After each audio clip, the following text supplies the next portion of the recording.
25일 화요일 새벽 기도의 말씀 나눔 시간입니다.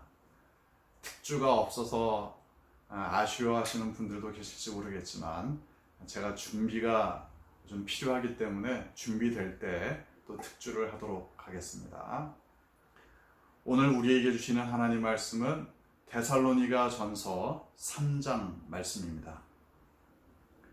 데살로니가 전서 3장 이 말씀을 우리 한 목소리로 봉독하겠습니다. 이러므로 우리가 참다 못하여 우리만 아덴에 머물기를 좋게 생각하고 우리 형제 곧 그리스도의 복음을 전하는 하나님의 일꾼인 디모데를 보내노니 이는 너희를 굳건하게 하고 너희 믿음에 대하여 위로함으로 아무도 이 여러 환난 중에 흔들리지 않게 하려 함이라.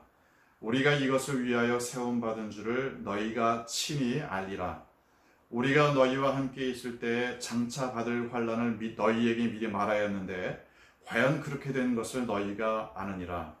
이러므로 나도 참다 못하여 너희 믿음을 알기 위하여 글을 보내었노니 이는 혹 시험하는 자가 너희를 시험하여 우리 수고를 헛되게 할까 함이니 지금은 디모데가 너희에게로부터 와서 너희 믿음과 사랑의 기쁜 소식을 우리에게 전하고 또 너희가 항상 우리를 잘 생각하여 우리가 너희를 간절히 보고자 함과 같이 너희도 우리를 간절히 보고자 한다 하니 이러므로 형제들아 우리가 모든 궁핍과 환난 가운데서 너희 믿음으로 말미암아 너희에게 위로를 받았노라. 그러므로 너희가 주 안에서 굳게 선즉 우리가 이제는 살리라. 우리가 우리 하나님 앞에서 너희로 말미암아 모든 기쁨으로 기뻐하니 너희를 위하여 능히 어떠한 감사로 하나님께 보답할까. 주야로 심히 간구함은 너희의 얼굴을 보고 너희 믿음이 부족한 것을 보충하게 하려 함이라. 하나님 우리 아버지와 우리 주 예수는 우리를 너희에게로 갈 수 있게 하시오며 또 주께서 우리가 너희를 사랑함과 같이 너희도 피차간과 모든 사람에 대한 사랑이 더욱 많아 넘치게 하사 너희 마음을 굳건하게 하시고 우리 주 예수께서 그의 모든 성도와 함께 강림하실 때에 하나님 우리 아버지 앞에서 거룩함에 흠이 없게 하시기를 원하노라. 아멘.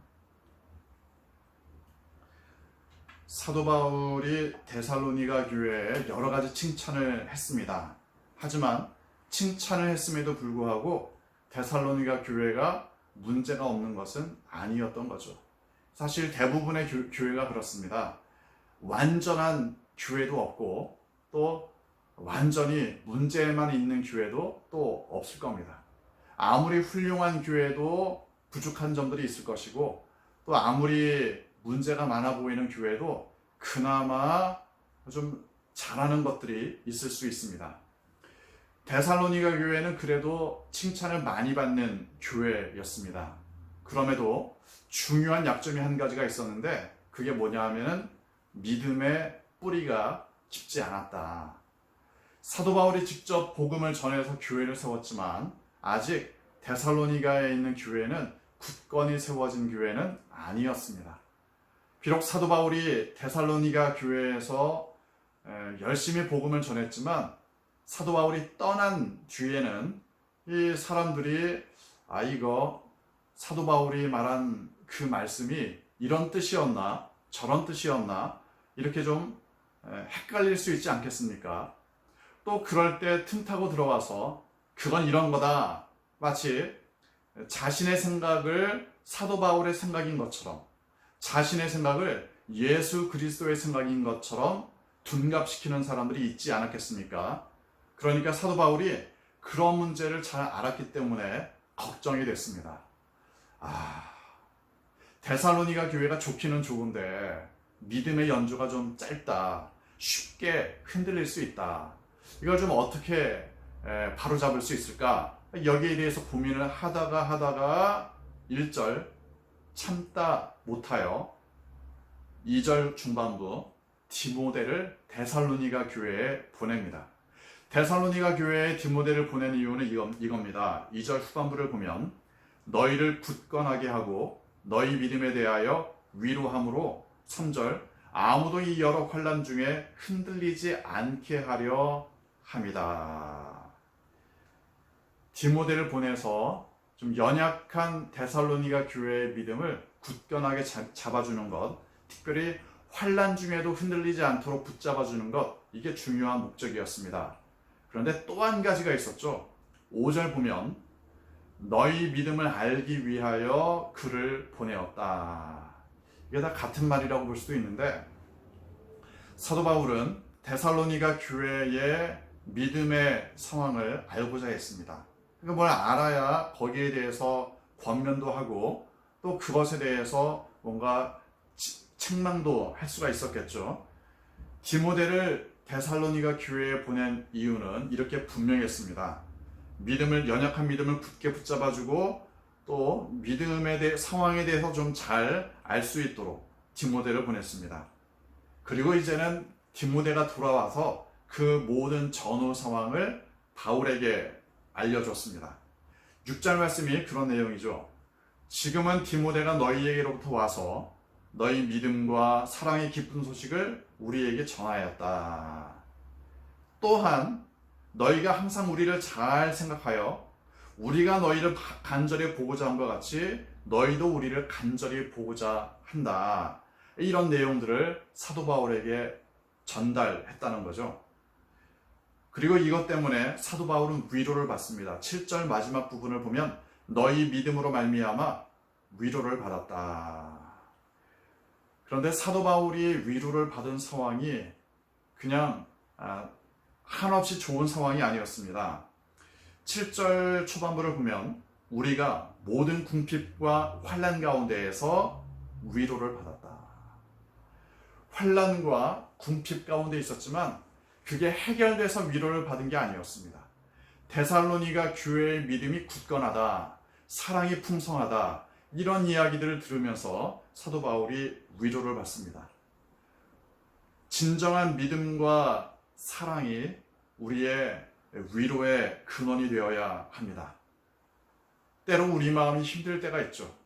외로울 때도 있고 두려울 때도 있고 요즘처럼 염려가 많을 때도 있을 수 있습니다. 그런데 우리가 어떻게 위로를 받느냐? 바로 믿음 때문에, 사랑 때문에 위로를 받습니다. 이렇게 정말 어려운 시간을 보내고 있지만 누군가가 그래도 하나님을 잘 믿으려고 애쓴다. 이렇게 힘든 상황이지만 어떻게 해서든지 다른 힘든 사람들을 섬기려고 또 사랑하려고 노력한다. 이런 이야기들을 들을 때 우리가 위로를 받습니다. 힘든 때 다른 사람들을 공격하는 것, 힘든 때 다른 사람을 정죄하는 것, 사람들은 그렇게 하기가 쉽습니다. 왜냐하면 내가 힘드니까 뭔가 다른 사람을 공격함으로써 이 어려움의 원인을 그쪽으로 돌리려고 하는 습성이 사람들에게 있기 마련입니다. 하지만 그럼에도 불구하고 이렇게 힘들 때 오히려 믿음과 사랑의 간증을 듣게 된다. 사실은 이게 진정한 우리의 위로가 됩니다. 힘들지만 기도하고 힘들지만 말씀대로 살려고 하고 나도 그렇게 살고 또 우리의 믿음의 형제들도 그렇게 살고 이 이야기들을 서로 전달하며 나눌 수 있을 때 우리에게는 진정한 위로가 찾아옵니다. 사도 바울은 그래서 너무나 기뻐합니다. 6, 8절 너희가 주 안에 굳게 선즉 우리가 이제는 살리라. 아유 다행이다. 거의 이런 식의 표현이죠. 9절 하나님 앞에서 너희로 말미암아 모든 기쁨으로 기뻐한다. 사도 바울이 기뻐한 이유는 분명합니다. 데살로니가 교회가 주님 안에서 굳게 섰기 때문이죠. 만약 내가 믿음으로 주님 안에서 지금 굳게 선다. 이게 누군가에게 위로가 될 겁니다. 힘든 상황 가운데에서도 주님을 반석으로 삼아서 그 반석 위에 굳게 서고 다른 사람들을 섬기며 사랑하고자 한다. 내가 그렇게 살아가면 나 때문에 다른 사람들이 위로를 받고 기뻐할 수 있습니다. 사도 바울이 받은 위로와 기쁨은 바로 그러한 위로와 기쁨이었습니다. 사도 바울은 그래서 데살로니가 교회를 위해서 다시 한번 간구합니다. 11절 보면 하나님 우리 아버지와 우리 주 예수는 우리의 길을 너희에게로 갈 수 있게 하시오며 다시 말하면 그래도 우리가 데살로니가 교회 너희들을 만나기 원한다. 주님께서 그렇게 해주시기를 원한다. 이게 하나의 기도 제목이고, 또 한 가지는 12절 우리가 너희를 사랑한 것 같이 너희도 피차간과 모든 사람에 대한 사랑이 더욱 많아 넘치게 되기를 기도합니다. 두 가지를 위해서 기도했다는 거죠. 사도 바울이 데살로니가 교회를 위해서 기도했던 것은 첫째, 그래도 다시 만날 수 있게, 마치 오늘날 우리의 기도 제목과 비슷하죠. 물론 상황은 좀 다르지만. 그리고 두 번째 기도 제목은 데살로니가 교회에 사랑이 넘칠 수 있도록, 이 두 가지를 기도합니다. 우리가 다른 사람을 위해 기도할 때도 이 두 가지를 기도하면 좋겠습니다. 만날 수 있게, 교제를 의미할 겁니다. 두 번째는 그 사람이 하나님의 사랑으로 충만해지기 위해서 기도하시면 좋겠습니다. 그런데 여기에 보면 이 기도의 내용 가운데 복음의 삶의 과정이 등장합니다.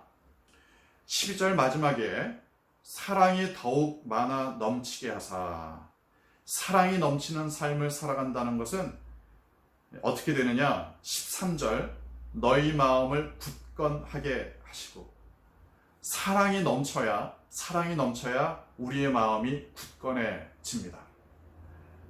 마음이 불안해진다고 해서, 마음이 흔들린다고 해서 다른 사람들을 정죄하고 다른 사람들에게 함부로 대하면, 그러면 마음이 강팍해집니다.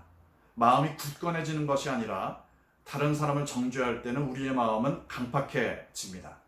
다른 사람들을 사랑하는 마음이 넘칠 때 우리의 믿음의 반석도 든든해지고 우리의 마음도 견고하게 됩니다. 우리의 마음이 굳건하게 되면, 그렇게 하면 어떻게 되느냐? 13절 마지막 부분, 하나님 우리 아버지 앞에서 거룩함에 흠이 없게 하시기를 원한다. 마음이 굳건해지면 결국 거룩한 삶을 살 수 있는 동력을 얻게 됩니다. 내 마음에 진정한 하나님의 평화가 임하면 그때 거룩한 삶에 대한 온전한 동력을 얻게 됩니다. 사랑이 넘치는 삶으로 마음이 굳건해지고, 마음이 굳건해짐으로 거룩함에 흠이 없게 되는 삶, 이렇게 복음의 삶을 살아가는 여러분의 삶 되시기를 주님의 이름으로 축원합니다. 기도하겠습니다. 주신 말씀 묵상하며 잠시 같이 기도하기 원합니다. 이 말씀을 내 삶에 적용하기를 원하는 마음으로, 결단하는 마음으로 잠시 묵상으로 기도하겠습니다.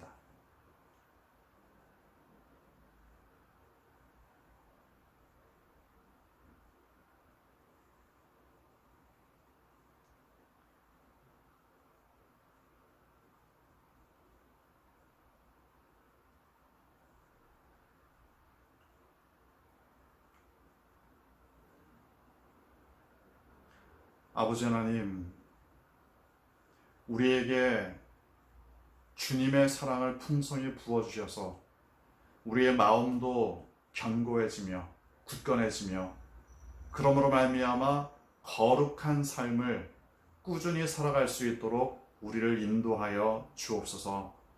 사도 바울이 기도했던 것처럼 우리가 다른 형제자매들을 얼굴과 얼굴을 맞대며 만나기를 원합니다. 그런 것처럼 우리의 믿음의 삶을 나누기를 원합니다.